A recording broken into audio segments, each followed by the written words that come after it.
آپ کے الفاظ بہت طاقتور ہیں۔ وہ کسی غمزدہ کے دل میں امید کی کرن لا سکتے ہیں یا وہ اس سے مزید کرب میں مبتلا کر سکتے ہیں۔ اس لیے ہمیشہ ان کو ذہانت سے منتخب کریں۔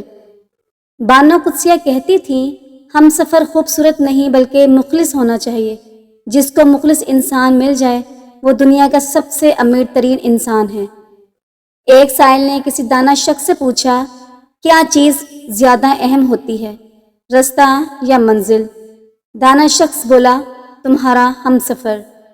تم مجھ سے محبت کرو یا نفرت، دونوں میرے حق میں ہیں۔ اگر تم مجھ سے محبت کرتے ہو تو میں تمہارے دل میں ہوں، اگر تم مجھ سے نفرت کرتے ہو تو میں تمہارے دماغ میں ہوں۔ تکلیف دینے کے بعد جتائی گئی محبت اور نظر انداز کرنے کے بعد دی گئی اہمیت کوئی معنی نہیں رکھتی۔ اس سے خوبصورت احساس ہو ہی نہیں سکتا کہ من پسند شخص آپ کو روٹھ جانے پر منائے اور اس وقت تک مناتا رہے جب تک آپ مان نہیں جاتے۔ عورت جب بھی کوئی تعلق بناتی ہے تو بڑے سلیقے سے ہمہ وقت اس کی نگرانی کرتی ہے۔ عورت اگر خیانت کا ارادہ کرے تو وہ قادر ہے خیانت کر سکتی ہے، اگرچہ اسے 40 دروازوں کے پیچھے ہی کیوں نہ بند کر دیا جائے۔ لیکن جب وہ ایک مرد کے ساتھ مخلص ہوتی ہے تو لاکھوں مرد مل کر بھی اس کو نہیں بہکا سکتے۔ ایک اچھے انسان کی مثال اس موم بتی کی مانند ہے جو خود تکلیف اٹھا کر دوسروں کو روشنی مہیا کرتی ہے۔ ریلیشن شپ میں کمپرومائز ہوتا ہے، لیکن ایک خاص حد کے بعد کمپرومائز نہیں بلکہ فیصلہ کرنا چاہیے۔ ہم وہ آخری نسل ہیں جن کے پاس ایسی معصوم ماں ہے جس کا نہ کوئی سوشل میڈیا اکاؤنٹ ہے اور نہ ہی فوٹو سیلفی کا کوئی شوق۔ عورت کی زندگی میں دوسرا آنے والا مرد سانپ ہوتا ہے۔ مرد جو سلوک عورت سے شادی سے پہلے کرتا ہے وہی سلوک اگر شادی کے بعد بھی کرے تو کبھی طلاق نہ ہو، اور اگر عورت جو سلوک مرد کے ساتھ شادی کے بعد کرتی ہے وہی سلوک اگر شادی سے پہلے بھی کرے تو کبھی شادی ہی نہ ہو۔ عورتوں کے شوقین مرد اور پیسوں کی شوقین عورتیں کبھی باکردار نہیں ہوتی۔ آج کے دور میں مرد کبھی بھی سچی محبت نہیں کرتا بلکہ وہ عورت کو ایک سالن کی طرح چیک کرتا ہے، اور اگر پسند آ جائے تو ٹھیک، ورنہ دوسرے مرد کے لیے چھوڑ دیتا ہے۔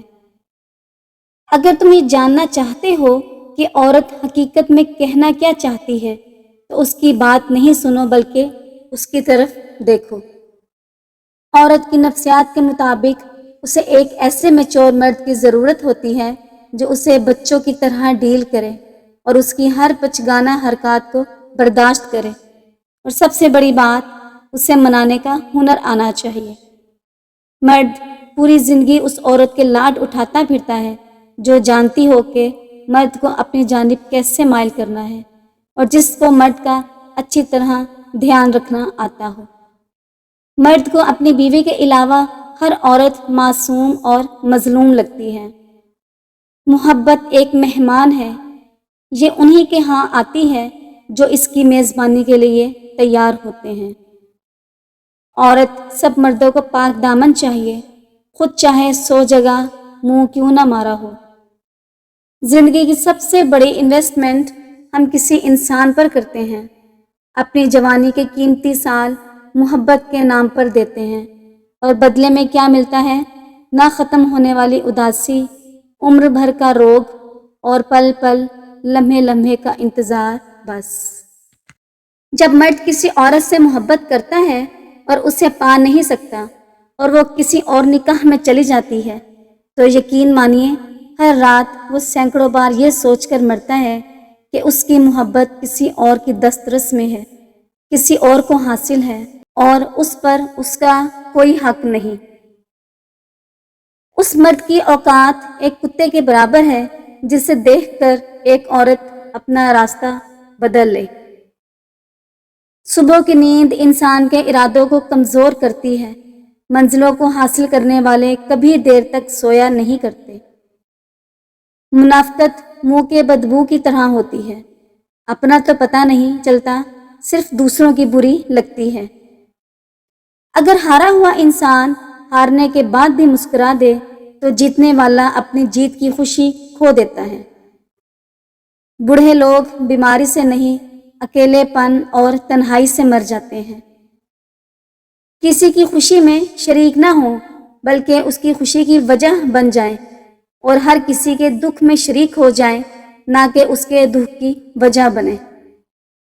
زندگی کو اس وقت جینا سیکھو جب وہ آپ کو مار رہی ہو۔ پیسہ حیثیت بدل سکتا ہے لیکن اوقات نہیں۔ اگر محبت ان سے نہ ملے جن سے آپ پیار کرتے ہو، پھر محبت اس کو ضرور دینا جو آپ سے پیار کرتا ہے۔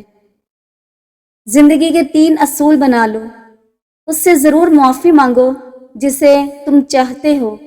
اسے کبھی مت چھوڑو جو تمہیں چاہتا ہے۔ اسے کبھی کچھ نہ چھپاؤ جو تم پر اعتبار کرتا ہے۔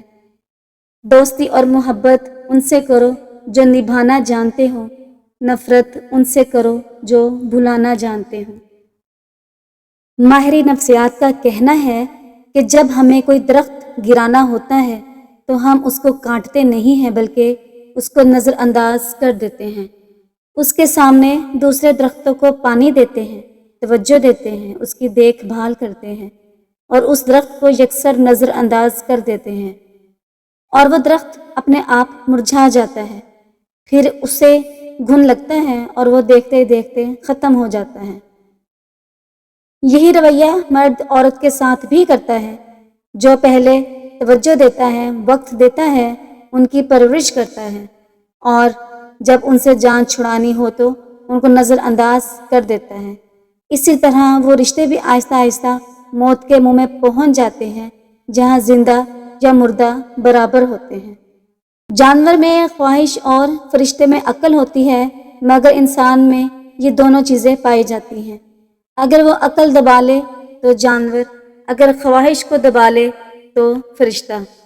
جو عورت صبح دیر تک سوئی رہتی ہے، شادی کے بعد انہیں بہت سی مشکلات کا سامنا کرنا پڑتا ہے کیونکہ ان کو دیر سے اٹھنے کی عادت ہوتی ہے۔ ایسی عورت گھر کے کاموں کے لیے بھی سست ثابت ہوتی ہے۔ اگر کسی عورت کے مسوڑے کالے یا نیلے ہوں، ایسی عورت کی زندگی پریشانیوں میں گزرتی ہے۔ ایسی عورت کے شوہر کو بھی اپنا گھر چلانے کے لیے بہت تگ و دو کرنی پڑتی ہے۔ جس عورت کے ہاتھ سوکھے اور کمزور ہوں، ایسی عورت کو بغیر مشقت کیے کوئی بھی کامیابی نہیں ملتی۔ اسی وجہ سے اکثر عورتیں اپنے کام کو ادھورا چھوڑ دیتی ہیں۔